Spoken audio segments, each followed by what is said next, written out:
কামনা বাসনা পূর্ণ করে দিবে। সেদিন আল্লাহ পাক ওই সন্তানের কান্না সহ্য করতে না পেরে একজন তার ফেরেশতা জিবরাইল আলাইহিস সালাম দূতকে পাঠিয়ে দিলেন, জিবরাইল যাও ওই সন্তান ওই দিন আয়নার কানে খবর পৌঁছে দাও, মা তুমি তোমার আব্বা আম্মার জন্য যেমন কাঁদছো, এইরকম দুনিয়ার মুখে যাদের বাবা মা ইন্তেকাল করছে, মৃত্যু হয়েছে, যার বাবা মা বেঁচে আছে, ওই এবার নেককার সন্তানের ওসিলায় তার বাবা মা এবার মুসলমান হলে জান্নাতে এবার যাবে, হিন্দু হলে স্বর্গ পাবে।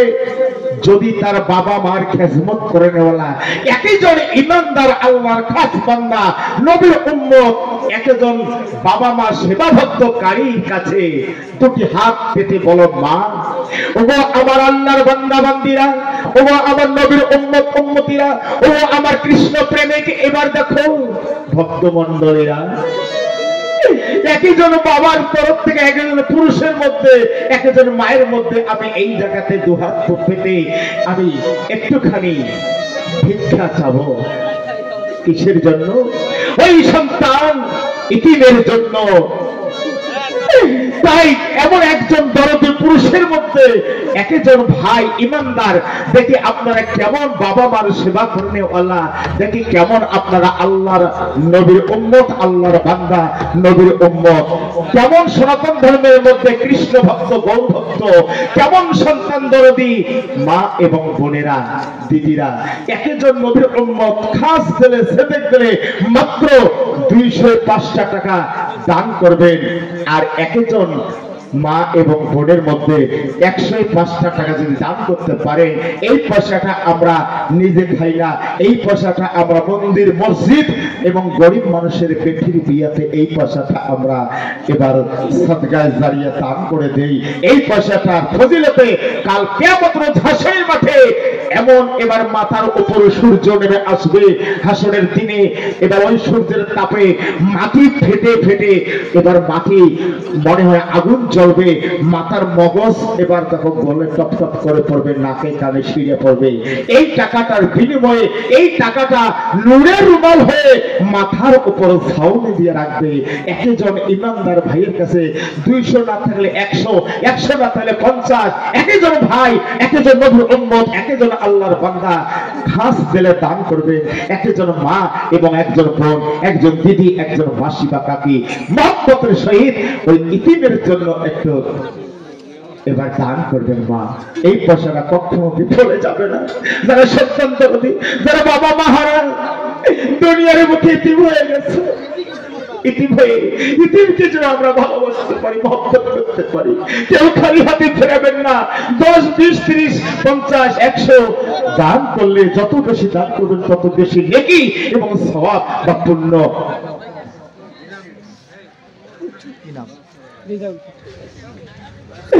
এবার দেখো আল্লাহর কাছে জমা হবে, আল্লাহ পাক তোমাকে খাস দেবে, খাস নিয়েতে মুসলমান হলে জান্নাত এবং হিন্দু হলে স্বর্গবাসীতে এবার পাঠাইবে।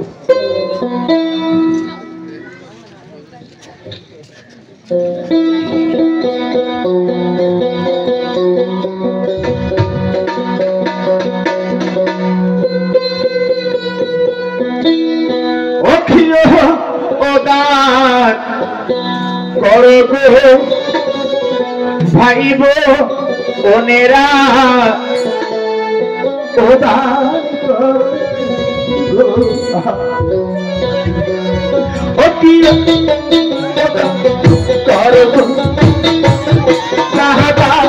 দিদিরা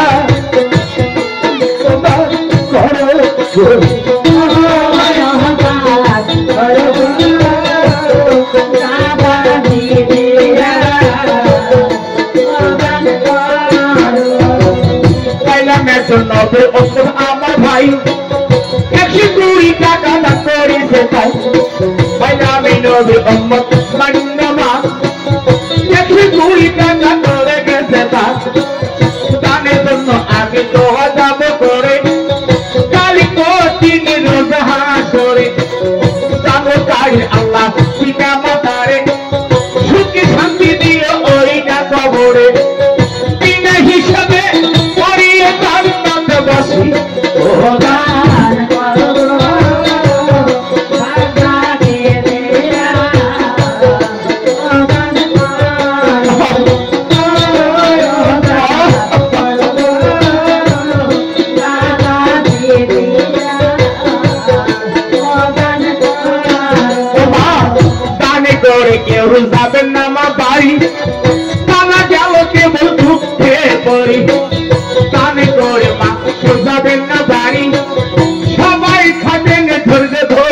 করি দুঃখের পালা কইনা যাব শুরু করি ও দান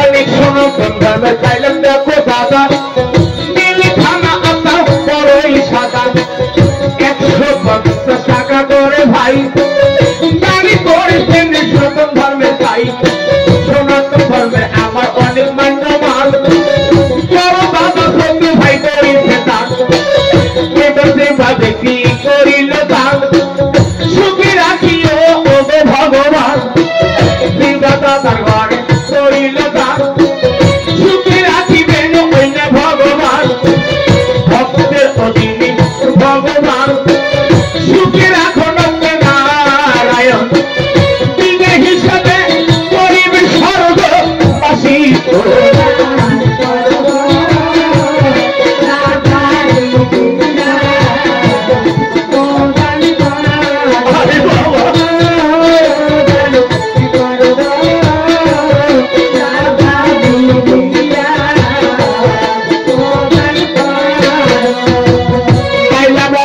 সনাতন ধর্মের সতী নারী করে অনেক করেছে ভক্তি সনাতন ধর্মের সতী নারী নারী করিয়ে মা ভক্তি তাই করি ভক্তিতে নিজের মুক্তি করবে ভগবান সুখী রাখি অন্য রূপে নারায়ণ ভক্তিতে নিজের মুক্তি করবে ভগবান সুখী রাখি অন্য রূপে নারায়ণ দেহুলের সঙ্গে করিও স্বর্গবাসী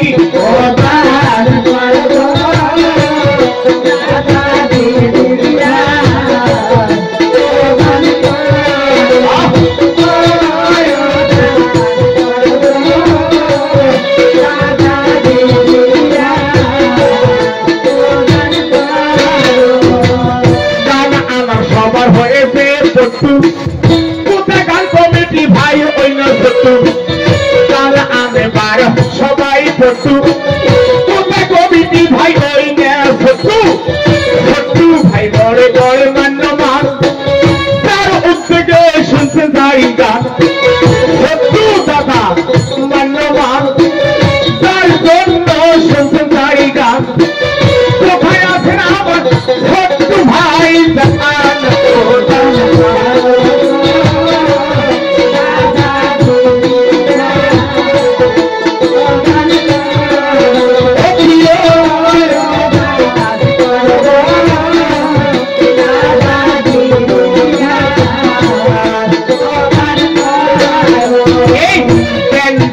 মালিক রফিকুল ভাই ওর মতো সাদা সরল লোক নাই তেলের মালিক রফিকুল ভাই ওর মতো সাদা তেল সরকার নাই রফিকুল ভাই এত মান্যমান একলাই দিছে ওই না দাড়ি গাছ কয়েক বছর আগে রফিকুলের বাড়ি মামা ভাগিনার হয়েছে যাই তেলের মালিক রফিকুল ভাই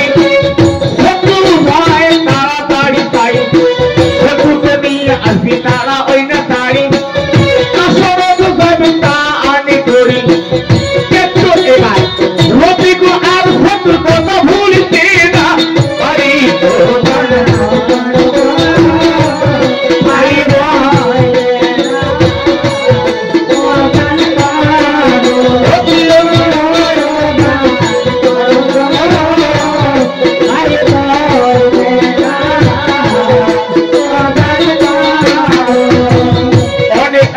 আমার নবীর অন্য ভাই রাস্তায় বসি দেখিতে পাই তোমার কি একটু ভাইদের হয় না দয়া মায়া মা বন্ধানি করে তোমরা দেখেন ছায়া তোমার কি একটু ভাইদের হয় না দয়া মায়া মা বন্ধানি করে তোমরা দেখেন ছায়া মহল পথে দিলে করবেন তার সারা রাত্রি শুনবেন দাড়ি গান সবাই ধৈর্য ধরে বসি বসি আন ও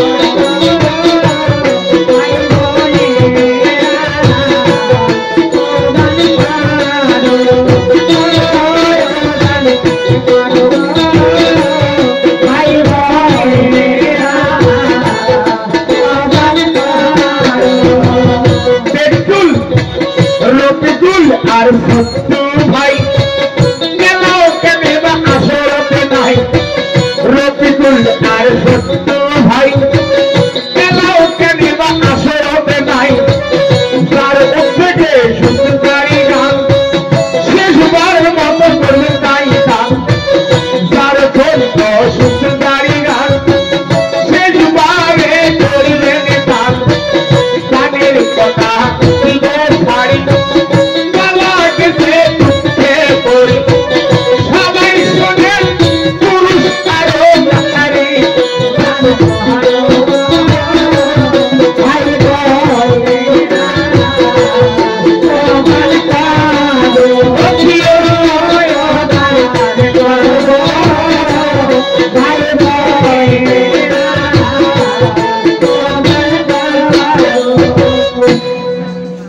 এই পর্যন্ত দানের কথা আমি দিলাম সারি সভা করে আছেন যত পুরুষ আরো নারী আর একজন ভাই আছে আমার মমিন ওইনা ভাই সায়েদ মামার ছেলে ওইনা আমি সে জানতে চাই সায়েদ মামার বাড়িতে আমরা গত বছর আসিয়া সুন্দর করে ওরস মোবারকে এবার সামা কাওয়ালি হালকা জেকের গিয়েছিলাম করিয়া তাই আজকে এই এলাকার মানুষের কথা বলিতে না পারি আর একজন আছে আমার মহব্বতের দোস্ত আজ থেকে 25 থেকে 26 বছর হয়ে গেল নাম তার মোহাম্মদ মোস্তফা আলী কি বলবো দুঃখের কথা কপাল হয়েছে খালি দোস্তানি আমার কয়েক বা 2 বছর মনে হয় ওখান 1.5 বছর হলো মারা গেছে তাই আমি এবার শুনলে আসতাম ভাই আমার দোস্ত হলো মোস্তফা আলী কপাল হয়ে গেছে খালি যাই হোক আমার দোস্তের সঙ্গে দেখা হয়েছিল তাই এই এলাকার কথা আমি কখনো বলতে পারবো না আপনাদের সোয়াডাঙ্গার কথা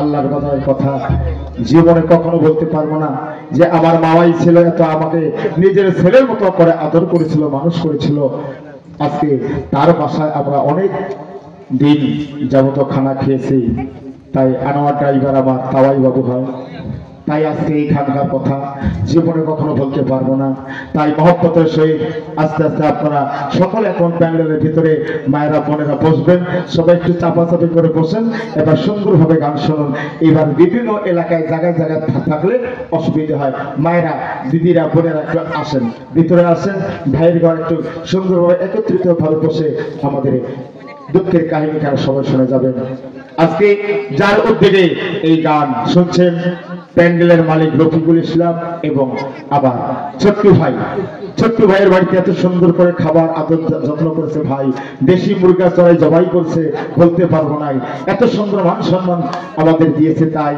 ছোট্টুর ভাইয়ের কথা আমি জীবনে কখনো বলতে পারবো নাই তাই ধৈর্য ধরে সবাই শুনবেন এই এলাকার যত পুরুষ নারী থাকবেন সবাই ধৈর্য ধরি আজকে এবার এই মামা ভাগের চারি গানখানা আমরা দেব উপহার সবাইকে তাই হিন্দু মুসলিম সবাই মিলে একত্রিত ভাবে আমার গান শুনছেন আমি খুব খুশি হয়েছি খুব ধন্যবাদ দিছি এত সুন্দর মান্যমান মহব্বতের সহিত বারবার আমার কাকা বাবু চা এবার খাওয়া সুন্দর করে এবার দেখো মহব্বতের সহিত এবার সেদিন আল্লাহর বান্দা বান্দিরা নবীর উম্মত উম্মতিরা কৃষ্ণ ভক্ত গৌর ভক্ত এবার পুরুষ এবং মা দিদি মাসি পিচিরা ইতিমের জন্য দান করলেন এবার দেখো ইতিমের জন্য করলো দান খুশি হলো আল্লাহ ঈশ্বর গড ভগবান আল্লাহ পাক খুশি হইয়া জিবরাইল আলাইহিস সালামকে বলছেন ইয়া মালাইকাতি জিবরাইল আর বিলম্ব করো না দেরি করো না যাও জিবরাইল জান্নাতের ভিতরে আমার একটা জান্নাতি খানা আছে যার নাম আছে সূরা মানসুরা খাবারটার নাম কি জীবনে শুনছে সূরা মানসুরা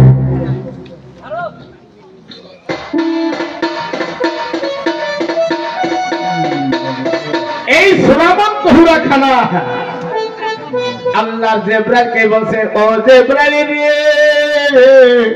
আর দেরি করিস না এই মুহূর্তে জান্নাতের ভিতরে সূরা মানসুরা খানা নিয়া এবার হইল রওনা কোথায় ওই আয়না মাদ্রাসার বারান্দা বসে আবার দরবার হাত তুলে কাঁদছে ইয়া বাবু তোমার দরবার হাত ধরে সত্যসনা প্রশংসা করি। যতক্ষণ তুমি আমাকে খানা দিবে না ততক্ষণ আমি ইতিম আয়না আল্লাহ তোমার দরবার হইতে হাত নামাইব না। বাপরে বাপ, দেখছেন ইতিম সন্তানের কেমন পাওয়া। এ সাওয়ার খা ভাঙে পড়বে টাওয়ার পাশে যে ঘটর ঘটর ঢোকান না। ইতিম সন্তানের পাওয়ার আল্লাহর দরবারে কাছে, আল্লাহ তার দোয়া কবুল করে। জীবনে তোমরা আমরা জীবনে এমন দেখিনি, চোখে দেখিনি, খাওয়া তো দূরের কথা, কিন্তু যারা খায় তারা ঠিক আজ পর্যন্ত সুরে মন্ত হুড়ে খাইতে আছে। কিন্তু সুরে মন্ত হুড়ে যে কোন বস্তু কোন জিনিস এটা যারা মারফত সাধনা করে তারাই বুঝতে পারবেন, তারাই জানতে পারবেন। এই সুরা মন্ত হুড়া পান করলে অমর হয়। ওরে বাপরে কি বস্তু! যারা মারফত সাধন করে, যারা গুরু ভজন করে তারা বুঝতে পারবেন সূরা মুত্তাহিদা কাকে বলে। হিন্দুর মধ্যেও গুরু আছে, মুসলমানের মধ্যেও গুরু আছে। গুরু না ভজলে, গুরু না ধরলে কোনদিন এই তত্ত্ব খবর পাওয়া যায় না। তাই আল্লাহ পাক জিবরাইলকে বললেন, জিবরাইল যাও জান্নাত বেহেশত থেকে সূরা মুত্তাহিদা খাবারটা নিয়ে ওই মা আয়নার হাতে দিয়ে আসো একটা ভান্ডের মধ্যে।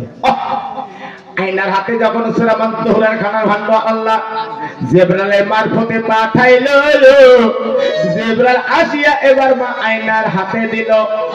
ও মা আয়না, তুমি আর কান্না করো না, কান্না করো না, তোমার দোয়া আল্লাহ কবুল করে নিয়েছেন, তোমার জন্য জান্নাতি খানা পাঠাইয়াছেন। সুবহানাল্লাহ, কত সুন্দর কথা জীবনে শুনছেন। জান্নাত থেকে বেহেশতি খানা মা আয়নার জন্য এনে দিন। মা আয়না যেই খানা সামনে আসলো, হায় রে এত সেন ঘেরা, এত মলমলি বাসনা, একে গোটায় মাদ্রাসা ছড়িয়ে গেল। হঠাৎ করে মৌলানা এদিক ওদিক লক্ষ্য করলো যে হায় রে এত মলমলি বাসনা, ঘেরার সেন কোথা থেকে আসলো? আশ্চর্য হয়ে গেলেন। সঙ্গে সঙ্গে ওই সূরা মুত্তাহিদা খাবার নিয়ে মা আয়না এক পায়ে দুই পায়ে মাদ্রাসার ভিতর প্রবেশ করে মাওলানাদেরকে সালাম দিলেন। আসসালামু আলাইকুম ওয়া রাহমাতুল্লাহ ওয়া বারাকাতুহু। মাওলানাগণ সালামের জবাব দিলেন, ওয়া আলাইকুম আসসালাম ওয়া রাহমাতুল্লাহ ওয়া বারাকাতুহু। কে তুমি মা? তখন বলছে, হুজুর আমি কাজীর বাড়ির একজন দাসী। ও আচ্ছা, কাজীর বাড়ির দাসী, তোমার নাম কি? হুজুর আমার নাম মুসাম্মাত আয়না খাতুন। আচ্ছা তুমি কখন থেকে এসে এখানে? হুজুর যখন থেকে কাজীর মেয়ে সবুরাকে নিয়ে আসছি, আমার দ্বারাই এবার সবুরা মিষ্টান্ন খানা বন্টন করে দেওয়া হয়েছিল, তাই আমি বারান্দায় বসে আছি। হুজুর যদি মনে কিছু না নেন, আমার এই গরিব ইতিমের একটা কথা শুনবেন। জি বলো মা।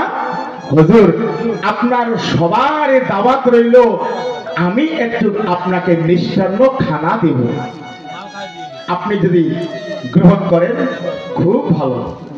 সঙ্গে সঙ্গে মাওলানাগণ বলছে, আর একটা গরিবের ছাওয়া ইয়ে ফির কোটে পাওয়া যাবে মিষ্টান্ন খানা, দেখি রে কেমন লাগে, যদি ভালো দেখাবো, আর না হলে একেবারে ইয়ে ধাক্কাতে ধাক্কাতে মাদ্রাসা থেকে বাইর করে দেবো। মনে মনে কবা লাগছিল। এখন কি হলো জানো? ওই মিষ্টান্ন খানা যখন মাওলানা থেকে সমস্ত ছাত্র ছাত্রীকে দিল, তাও অর্ধেক খানা দিল, অর্ধেক আরো অর্ধেক গেল। কি মা আল্লাহর বরকতি খানা সম্পূর্ণ ফুড়ে ফেলল। একই এক নুকবা করি খানা যেই বিসমিল্লাহ আল্লাহর নাম স্মরণ করে খাইছে মা। আরে এত সুন্দর সুস্বাদের খানা দুনিয়ার বুকে তার বাপের জন্ম 14 গোষ্ঠীর জন্ম খায় না। এত সুন্দর সুস্বাদ, এত সুন্দর, অল্প না খাওয়াতে পেট ভরে গেছে। মাওলানা এখন আশ্চর্য হলেন, সমস্ত ছাত্রছাত্রী আশ্চর্য হয়ে বলছে, বাপরে বাপ, এই গরিবের সন্তানের হাতে এত সুস্বাদের খানা, মা তুমি এত সুন্দর সুস্বাদের খানা কোথায় পাইলা মা? তখন বলছে, হুজুর এটা আল্লাহর তরফ থেকে আসছে। বেহেশতি খানা এত সুন্দর, মা তোমার জন্য আমি লাখো লাখো শুকরিয়া আল্লাহর দরবারে দোয়া করছি। দেখছেন সবুরের খানা খায়া সবুরের জন্য দোয়া নাই, আর আয়নার জন্য দোয়া করছে। কি হলো ওটা কোনো সবুরের হিংসা শুরু হলো। ব্যাপারটা কি রে, আমি একজন কাজী সাহেবের এবার মেয়ে, আমার বাপ এগুলো বেতন দিয়ে রাখে।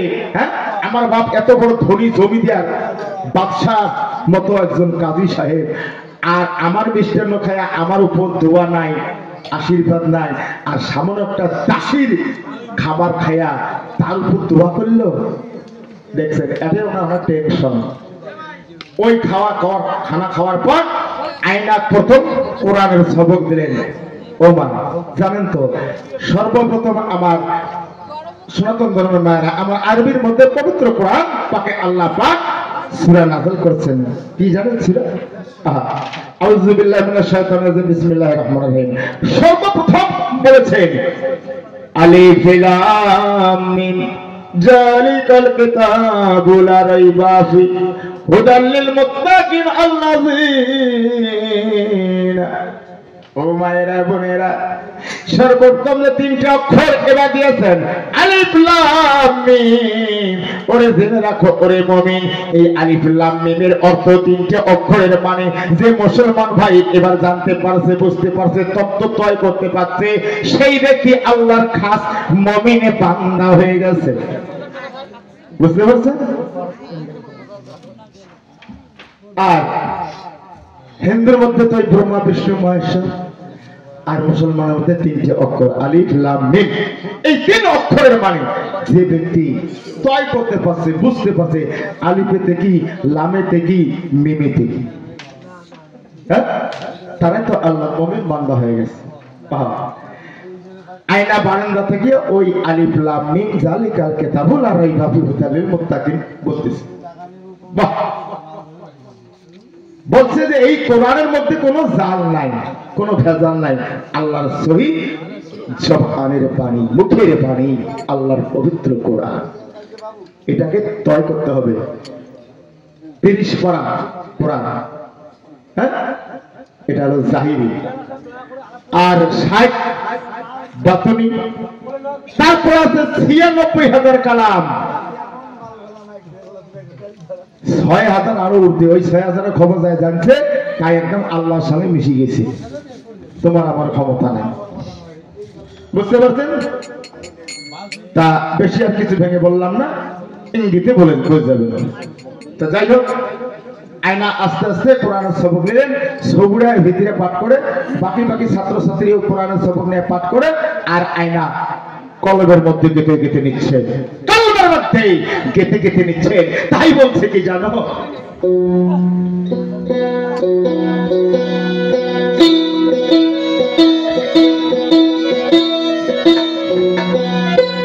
ওরে কলবেতে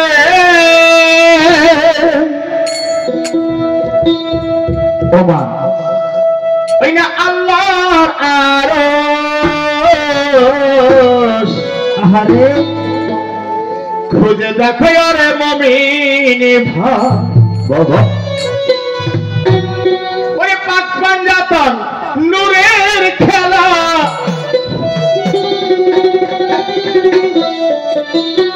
পাক পাঞ্জাতন নূরের খেলা, সেই জায়গাতে দেখতে পাই পাই বাবা কলবতে আল্লাহর আরশ, খুঁজে দেখো রে মুমিন ভাই, বাবা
অরিজিনাল মারফত করে তার এগুলো গান শুনলে আর ঠিক থাকতে পারবে না। এই সুলটুম মুলটুম মারফতের জন্য নয়, ভালো করে শুনে যান। আজকে আমি এখন এই জায়গাতে জিজ্ঞাসা করব, কারণ আরো আমার বহুত প্রোগ্রাম আছে। আগামীকালকে আপনার এই পশ্চিম পাড়ায় প্রোগ্রাম আছে, তারপরের দিন বৃহস্পতিবার চলে যাব তুফানগঞ্জ ছাটরামপুর, ওখান থেকে প্রোগ্রাম শেষ করে চলে যাব দেওয়ানার, এবার জিরানপুর, ওখান থেকে প্রোগ্রাম শেষ করে যাবো তুফানগঞ্জ, আবার বালাফুট। বহুত প্রোগ্রাম সিরিয়াল পড়ে আছে, প্রত্যেক নাইটে চলবে জারি। আশা করি মনে হয় ঈদের পর থেকে আর বাড়ি যেতে নাই পারি। সবাই শুনবেন, একটু ধৈর্য ধরি। মা আয়নার দোয়া আল্লাহ গেল কবুল করি। কোরআন শিক্ষা হলো, হওয়ার পরে সবরে এক এক করে 3 খতম কোরআন দিল, কোরআন শরীফ পড়লো। আস্তে শোনেন, সবরে এক এক করে 3 খতম কোরআন দিল, কোরআন পড়লো। আর মা আয়না 30 পড়া কোরআনে হাফেজ হয়ে গেল। সুবহান। আয়না অন্ধকার কোরআন পড়বে ভাই, আর সবরে দেখিয়ে পড়তেছে। তা একদিন হঠাৎ করে এবার ওই মুন্সি বা ওস্তাদ মাওলানাগণ প্রশ্ন করলেন, এই ভাই পিছনে আসতে কথা, যাই হোক, তা মাওলানাগণ প্রশ্ন করলেন কি জানেন? আচ্ছা সবুরা, তুমি তো এক এক করে 3 খতম কোরআন দিলে, কোরআন বললেন, বলো তো কোরআনের ভিতরে কোন সূরাটা নাই?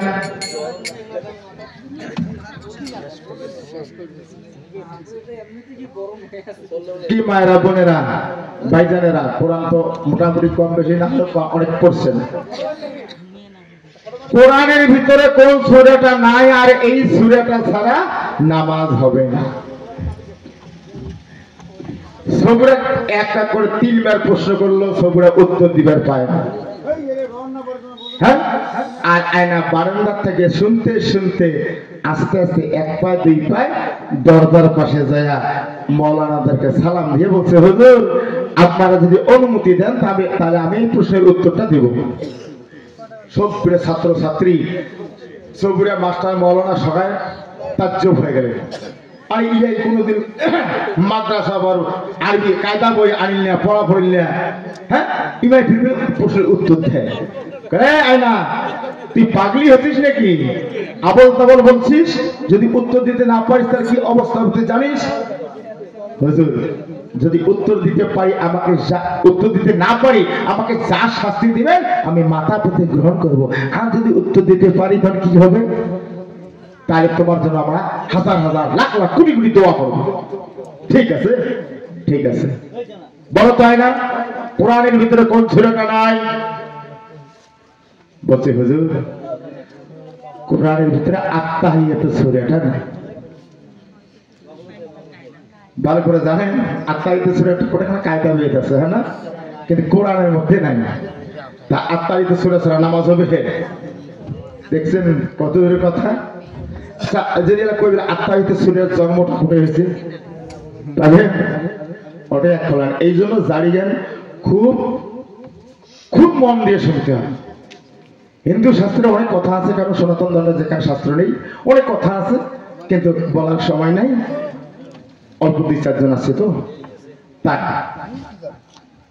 এখন এই উত্তরটা যেই দিলেন আয়না, হুজুর কোরআনের ভিতরে আত্মাহিয়াত সূরাটা নাই। একে মৌলানাগণ একে লাখো লাখো শুকরিয়া আয়নার জন্য দোয়া করতে লাগলেন। এই যে এই তো সবুরা আর আয়না ওটা হলো ফাইট। হ্যাঁ, আমি হলাম কাজীর বেটি, আর আমার উপর দেওয়ানিগিরি এই দাসীর। আজকে বাবাকে বলবো ইয়ার কঠিন শাস্তির জন্য ব্যবস্থা। দেখছেন, এই কথা কয়ে মাদ্রাসা ছুটি হলো। সবুরা আয়নার ভাই বাড়িতে আসলো, আসার পরে কাজীকে বললো, সবুরা বাবা বাবা আজকে দেখছো না মাদ্রাসার ভিতরে আয়না আমার বাড়ির দাসী হয়ে আমার উপরে এত কথা, আর মৌলানাগণ আয়নার উপর দোয়া করে, আর আমাকে দোয়া কালাম কিচ্ছু করে না, আমাকে আরো চড়া চড়া মেজাজে কথা বলে। তুমি কি শিখেছ? হ্যাঁ, তখন বলছে মা কি প্রশ্ন করেছে? বাবা প্রশ্ন করছে কোরআনের ভিতরে কোন সূরাটা নাই, তুমি উত্তর দিতে পারো না। বাবা আমি উত্তর দিব করছি, তাতে আয়না উত্তর দিয়ে দিছি। ও ঠিক আছে, একে আর বাড়িতে রাখবো না। আয়না তো বড় হয়েছে, মানে যুবতী হয়েছে, ভর যুবতী, এখন কাজের পরীক্ষা আয়নার উপর আসবে। আয়না, তুমি আমার বাড়িতে আসি হয়ে আমার উপর এত দেওয়ানিকে গিরি করতেছ, তোমাকে আমার বাড়িতে আর থাকার স্থান দিব না। আয়না তো বলছে, হুজুর কোথায় থাকবো? যে তোর স্থান আমি দেব নির্জন নিধুয়া পাতারে। এবার যেখানে কোনো মানুষ জুনুষ নাই, ধুধুয়া ময়দানের একটা কানি এক না ঘর বানিয়ে দেবো, ওটাই তোর থাকা হবে। দেখছে দাদা কাজের কি পয়েন্ট? ভরদুবিতি মেয়ে অতি এক না কানির যদি কানি একবার নিধুয়া পাতলে থাকা ঘর বাঁধিয়ে দেয়, তা ওটা আয়না যুবতী মেয়ে একলাই থাকবে। ইয়ের মধ্যে কাজীর মনে মনে একটা অন্যরকম ছলনা আসছে। কি ছলনা? কোনোদিন যদি আয়নার একটা বেয়াদবি কর্ম দেখতে পারি, খারাপি কর্ম দেখতে পারি, সেদিনে আয়নাকে একবারে কোরবানি করব। বুঝতে পারছেন তো? তা আল্লাহ যার ছয় থাকে, ঈশ্বর বা ভগবান খোদা যার ছয় থাকে, তা ওগুলো কোনো ভয় থাকে না। আয়না বলছে, হুজুর ঠিক আছে, আমাকে দিতে পারো নিদিয়া পাতারে।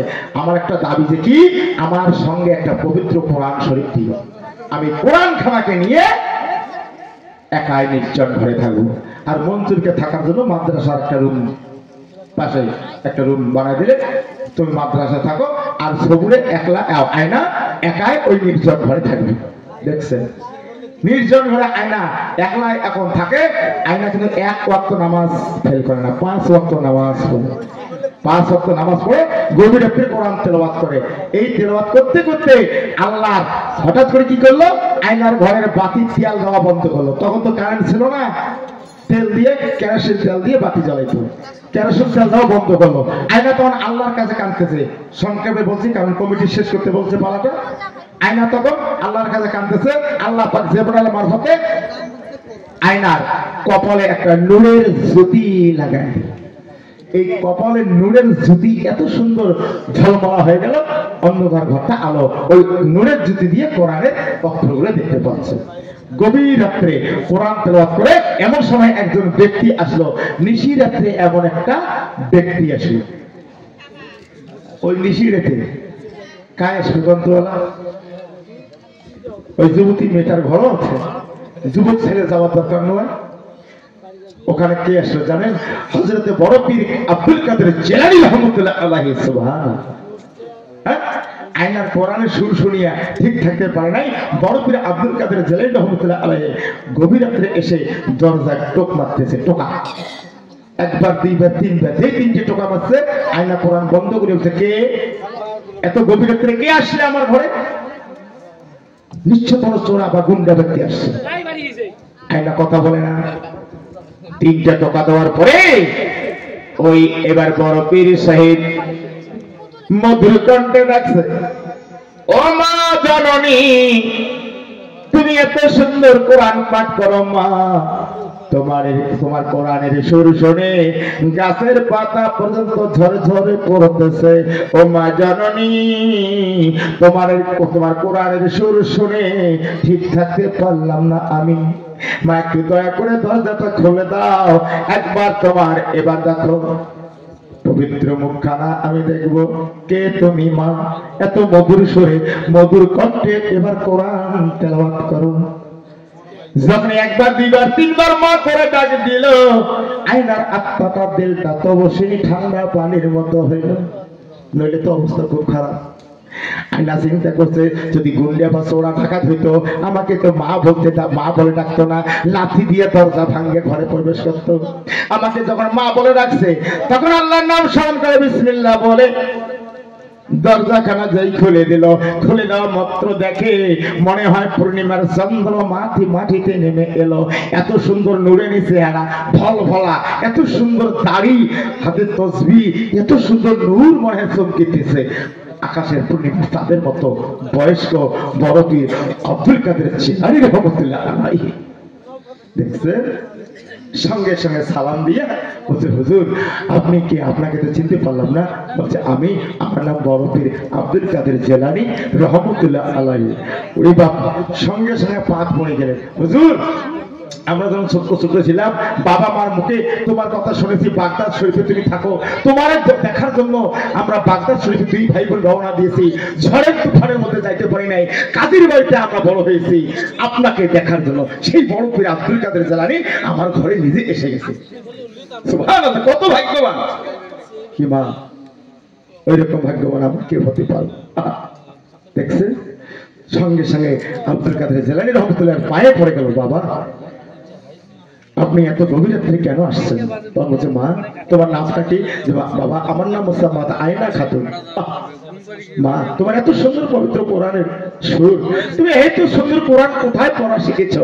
হুজুর আমি কোন মাদ্রাসায় পড়িনি, আমার বাবা মা ছোটবেলা মারা গেছে, আমি সোনার কাজের বাড়ি দাসী হয়ে তার মেয়ে ছোপড়ার জন্য আমি দাসী গৃহ করে মাদ্রাসায় যাইতাম আর আসতাম। বারান্দায় বসে বসে যখন আলেম সাহেব মাওলানারা কোরআন শিক্ষা দিত, ওই কথাগুলা, ওই সুরগুলা, ওই সূরাগুলা আমার ভিতরে অন্তর অঙ্গ কলবের মধ্যে আমি গেঁথে নিয়েছি। বাপরে বাপ, একটা দোয়া করলেন পড়িয়ে কয় মা একটা কথা বলে কি, একটা কথা জিজ্ঞেস করি মা, যে কি মা এই শুধু কোরআন সাপের মন্ত্র পড়লে হবে না? কোরআন পড়িয়া যে ব্যক্তি পড়ে না কোরআনের ব্যাকরণ, কোরআন পড়িয়া যে ব্যক্তি কোরআনের জানে না ব্যাকরণ, তার জীবনটা হলো অকাল। মা তুমি কি কোরআনের মানে জানো? হুজুর না, শুধু পড়তে জানি, মানে তো জানি না। মা তুমি আলিফ লাম মিম এই 3টে অক্ষরের মানে বলতে পারবা? হুজুর না। বলে মা এই কোরআনের পড়িয়া কোরআনের তথ্য মানে যদি বুঝতে চাও তাহলে আমার সঙ্গে চলে আসো, আমি যে জায়গায় যাব ওই জায়গায় তোমাকে নিয়ে যাব। বলে হুজুর এটা কেমন হয়? শরীয়তের পর খেলা, এখন একজন বেগুনা পুরুষের সঙ্গে একটা মহিলা যাবে, বলছে মা এলাম তুমি শরীয়ত ধরে আসো, আসো দেখবি ওখানে কিরকম কোরআন তরজমা হয়। দেখছেন, ঠিক আছে মরণ বচন হুজুর তোমার হাতে, তুমি যা করবে তাই। ঠিক গভীর রাত্রে বড় পীরের সঙ্গে এবার মাঝ আয়না চলে কোথায়? বিশাল এক গভীর জঙ্গলের মাঝখানে। আয়না তো মনে মনে আত্মা কাঁপা শুরু হলো, বাপরে জঙ্গল বাড়িতে নিয়ে যাই। ওখানে আরো এবার দেখো 11 জন আউলিয়া বসে আছে, বড় পীর ভাই 12 জন আউলিয়া। এই 11 জনকার মাঝখানে যখন আয়না নিয়ে গেল, এক সুরে 11 জন দাঁড়িয়া মা মা করে ডাক দেওয়া শুরু করল। আয়নাকে দেখছে, তখন আয়না বলছে আল্লাহ সর্বনাশ, আমি মনে করছি এরা বোধহয় ডাকাতের দল। হ্যাঁ এটা তো ডাকাত না, এরা তো মানুষ। একে মাও মাও করে সম্মানের সহিত মাঝখানটা বসালো, চতুর্পাশে 12 জন আউলিয়া ঘেরাও করে ধরলো, ধরে বলছে মা কোরআন খোলো। কোরআন খুললেন, করিয়া আলিফ লাম মিমের অর্থ সারা 30 পড়া কোরআন খানা আস্তে আস্তে একদিন 2 দিন করতে করতে 30 পড়া কোরআন, 3 10 30 পড়া 10 দিনে কোরআনের তত্ত্ব অর্থ শরীয়ত তরিকত হকিকত মারফত সব শিক্ষা দেন। দেখছেন, যাই হোক আর আগা যাবার না, এর থেকে ওই কোরআন শিক্ষা হয়ে থাকো। তাই আল্লাহ তৌফিক দেয় আর একদিন হবে। এখন আমরা এখান থেকে আমার পালাখানা সমাপ্ত করতে চাই। আসসালামু আলাইকুম ওয়া রাহমাতুল্লাহি ওয়া বারাকাতুহু। ভালোবাসি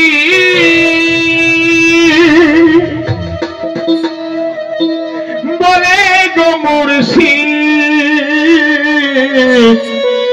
কেন আমায় কাঁদালি? যারা মুর্শিদের প্রেমে পাগল, দয়াময়ের প্রেমে পাগল, তারা কখনো আর স্থির থাকতে পারে না, পারে না। হুজুর আপনি আমায় ছেড়ে যাবেন না। ওরে ভালোবাসি বলে গো মুর্শিদ কেন আমায় কাঁদালি? এটা আমার লাশ গান, সবাই শুনবে। ওরে তাই যদি বুক ভেসে যায়, আরে বাবা মা, তাই বুঝি মোর বুক ভেসে যায় নয়নের জল।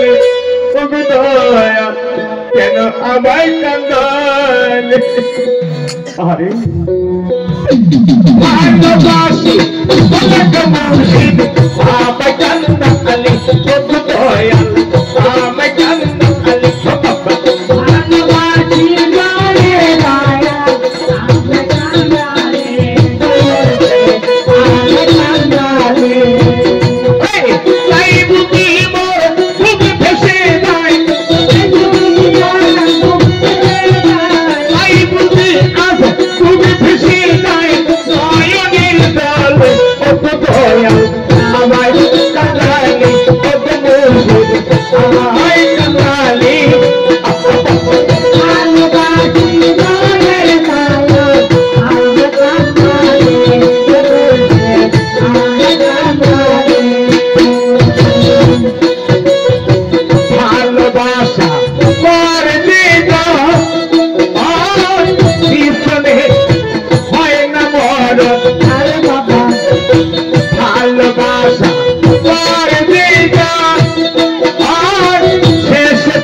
ভালোবাসার এই রীতি কাঁদিতে হবে দিবারাত্রি। ভালোবাসার এই রীতি কাঁদিতে হবে দিবারাত্রি। আমি মুর্শিদ নামের মালা গাতি, গুরুর নামে মালা গাতি। আমায় কান্দালি ওগো মুর্শিদ, আমায় কান্দালি।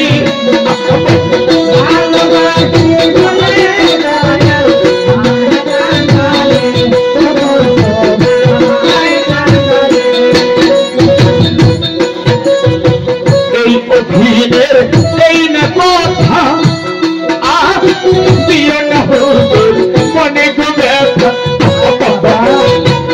এই অধীনের এই না কথা দিও না মুর্শিদ আমার মনে গো ব্যথা। আমি থাকিতে যদি নামে তোমার দেখা,